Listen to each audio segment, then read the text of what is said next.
بسم اللہ الرحمن الرحیم۔ ابو نصر زیاد نامی ایک شخص اپنی بیوی اور ایک بچے کے ساتھ غربت افلاس کی زندگی بسر کر رہا تھا۔ ایک دن وہ اپنی بیوی اور بچے کو بھوک سے نڈال اور بلکتا روتا گھر میں چھوڑ کر خود غموں سے چور کہیں جا رہا تھا کہ راہ چلتے اس کا سامنا ایک عالم دین احمد بن مسکین سے ہوا، جسے دیکھتے ہی ابو نصر نے کہا، اے شیخ، میں دکھوں کا مارا ہوں اور غموں سے تھک گیا ہوں۔ شیخ نے کہا، میرے ساتھ آؤ، ہم دونوں سمندر پر چلتے ہیں۔ سمندر پر پہنچ کر شیخ صاحب نے اسے 2 رکعت نفل نماز پڑھنے کو کہا۔ نماز پڑھ چکا تو اسے ایک جال دیتے ہوئے کہا، اسے بسم اللہ پڑھ کر سمندر میں پھینکو۔ جال میں پہلی بار ہی ایک بڑی مچھلی پھنس کر باہر آ گئی۔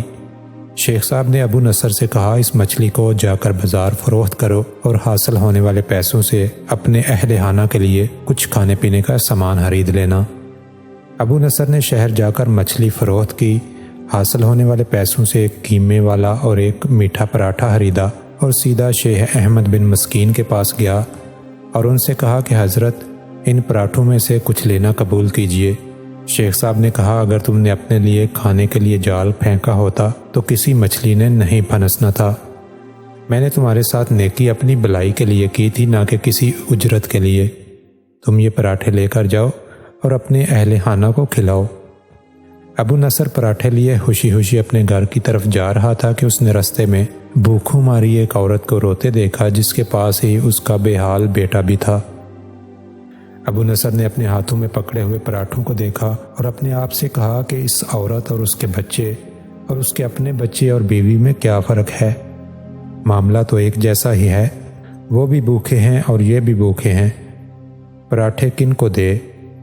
عورت کی آنکھوں کی طرف دیکھا تو اس کے بہتے آنسو نہ دیکھ سکا اور اپنا سر جھکا لیا۔ پراٹھے عورت کی طرف بڑھاتے ہوئے کہا، بہن، یہ لو، خود بھی کھاؤ اور اپنے بیٹے کو بھی کھلاؤ۔ عورت کے چہرے پر خوشی اور اس کے بیٹے کے چہرے پر مسکراہٹ پھیل گئی۔ ابو نصر غمگین دل لیے واپس اپنے گھر کی طرف یہ سوچتے ہوئے چل دیا کہ اپنے بھوکے بیوی بیٹے کا سامنا کیسے کرے گا۔ گھر جاتے ہوئے راستے میں اس نے ایک منادی والا دیکھا جو کہہ رہا تھا، ہے کوئی جو اسے ابو نصر سے ملا دے؟ لوگوں نے منادی والے سے کہا، دیکھو یہی تو ابو نصر ہے۔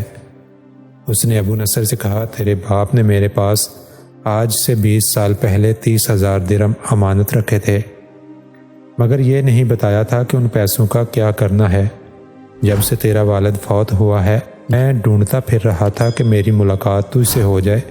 آج میں نے تجھے پا ہی لیا ہے، تو یہ لو اپنے 30,000 درہم، یہ تیرے باپ کا مال ہے۔ ابو نصر کہتا ہے کہ میں بیٹھے بٹھائے امیر ہو گیا، میرے کئی گھر بنے اور میری تجارت پھیلتی چلی گئی۔ میں نے کبھی بھی اللہ کے نام پر دینے میں کنجوسی نہ کی۔ ایک ہی بار میں شکرانے کے طور پر 1000 درہم صدقہ دے دیا کرتا تھا۔ مجھے اپنے آپ پر رشک آتا تھا کہ کیسے فراخ دلی سے صدقہ خیرات کرنے والا بن گیا ہوں۔ ایک بار میں نے خواب میں دیکھا کہ حساب کتاب کا دن آن پہنچا ہے اور میدان میں ترازو نصب کر دیا گیا ہے۔ منادی کرنے والے نے آواز دی، ابو نصر کو لایا جائے اور اس کے گناہ و ثواب تولے جائیں۔ ابو نصر کہتا ہے، پلڑے میں ایک طرف میری نیکیاں اور دوسری طرف میرے گناہ رکھے تو گناہوں کا پلڑا باری تھا۔ میں نے حسرت سے پوچھا کہ آخر کہاں گئے میرے صدقات جو میں اللہ کی راہ میں دیتا رہا تھا؟ تولنے والوں نے میرے صدقات نیکیوں کے پلڑے میں رکھ دیے۔ ہر 1000 درہم کے صدقہ کے نیچے نفس کی شہوت، میری خود نمائی کی خواہش اور ریاکاری کا ملمہ چڑھا ہوا تھا، جس نے ان صدقات کو روئی سے بھی زیادہ ہلکا بنا دیا تھا۔ میرے گناہوں کا پلڑا ابھی بھی باری تھا۔ میں رو پڑا اور کہا، ہائے ہائے، میری نجات کیسے ہوگی؟ منادی کرنے والے نے میری بات کو سنا تو پوچھا، ہے کوئی باقی اس کا عمل تو لے آؤ۔ میں نے سنا ایک فرشتہ کہہ رہا تھا، ہاں، اس کے دیے ہوئے 2 پراٹھے ہیں جو ابھی تک میزان میں نہیں رکھے گئے۔ وہ 2 پراٹھے ترازو پر رکھے گئے تو نیکیوں کا پلڑا اٹھا ضرور، مگر ابھی نہ تو برابر تھا اور نہ ہی زیادہ۔ منادی کرنے والے نے پھر پوچھا، ہے کچھ اس کا کوئی اور عمل؟ فرشتے نے جواب دیا، ہاں، اس کے لیے ابھی کچھ باقی ہے۔ منادی کرنے والے نے پوچھا، وہ کیا ہے؟ کہا، اس عورت کے آنسو جسے اس نے اپنے 2 پراٹھے دیے تھے۔ عورت کے آنسو نیکیوں کے پلڑے میں ڈالے گئے جن کے پہاڑ جیسے وزن نے ترازو کے نیکیوں والے پلڑے کو گناہوں کے پلڑے کے برابر لا کھڑا کر دیا۔ ابو نصر کہتا ہے میرا دل خوش ہو گیا کہ اب تو نجات ہو گئی۔ منادی کرنے والے نے پوچھا کوئی اور کچھ عمل ہے اس کا؟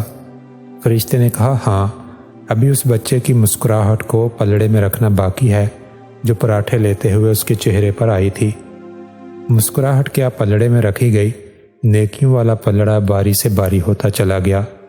منادی کرنے والا بول اٹھا یہ شخص نجات پا گیا ہے۔ ابو نصر کہتا ہے میری نیند سے آنکھ کھل گئی اور میں نے اپنے آپ سے کہا اے ابو نصر، آج تجھے تیرے بڑے بڑے صدقوں نے نہیں بلکہ آج تجھے تیری 2 اخلاص کی روٹیوں نے بچا لیا ہے۔ دوستو، جو بھی کام کرو خالص اللہ تعالیٰ کی رضا کے لیے کرو۔ اللہ تعالیٰ ہمیں سمجھنے اور عمل کرنے کی توفیق عطا فرمائے۔ ویڈیو پسند آئے تو اس کو لائک کرتے ہوئے دوسروں کے ساتھ شیئر ضرور کریں اور اپنی رائے کا اظہار کمنٹس باکس میں ضرور کریں۔